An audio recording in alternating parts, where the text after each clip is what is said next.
ఇప్పుడు నేను 4 లక్షలు ఫీజు కట్టా అంటే పేరెంట్ గొప్పవాడా?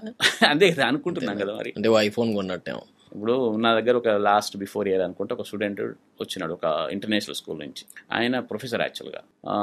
వచ్చి మన దగ్గర ఈ సోకాల్ దేనికని పెట్టినాడు. ఆయన స్కూల్ ఫీ ఎంత? 4 lakhs. That fellow doesn't know any math finish. ఈ 4 lakhs దేని మీద పెట్టాడు? బిల్డింగ్ మీద. We don't know. So invested in away. అంతే కదా, ఇన్ఫ్రాస్ట్రక్చర్ మీద. వాడు గ్రో అవడానికి పేరెంట్ డబ్బులు పెట్టాడు. బట్ అదే మామూలు పల్లెటూరులో గవర్నమెంట్ స్కూల్లో మ్యాథ్స్ నేర్చుకొచ్చిన పిల్లలు కూడా సక్సెస్ అవుతున్నారు కదా. ఇప్పుడు ఈ గ్రూప్ 1, 2, 3 కొట్టిన వాళ్ళు అంతా వాళ్ళే కదా మరి. కార్పొరేట్ లో చదివిన వాళ్ళు కాదు, ఊరు నుంచి వచ్చిన వాళ్ళే. బేసిక్ గా ఆ కాంపిటేటివ్ స్పిరిట్ అనేది. ఎస్, కాలం చేంజ్ అవుతున్నట్టుగా కొంచెం ఫెసిలిటీస్ పెంచండి, మీకు డబ్బులు ఉన్నాయి పెంచండి, నాకేం ఆపరేషన్ లేదు, నీట్గా ఉంచండి. అంతా నేను అప్పుడెప్పుడు రామి గారు చేసినట్టుగా చేయమని అనట్లే, నేను బాగానే ఉంచండి. But the same time shift the focus towards learning, shift the focus towards teaching, shift the focus towards doing from fundamentals.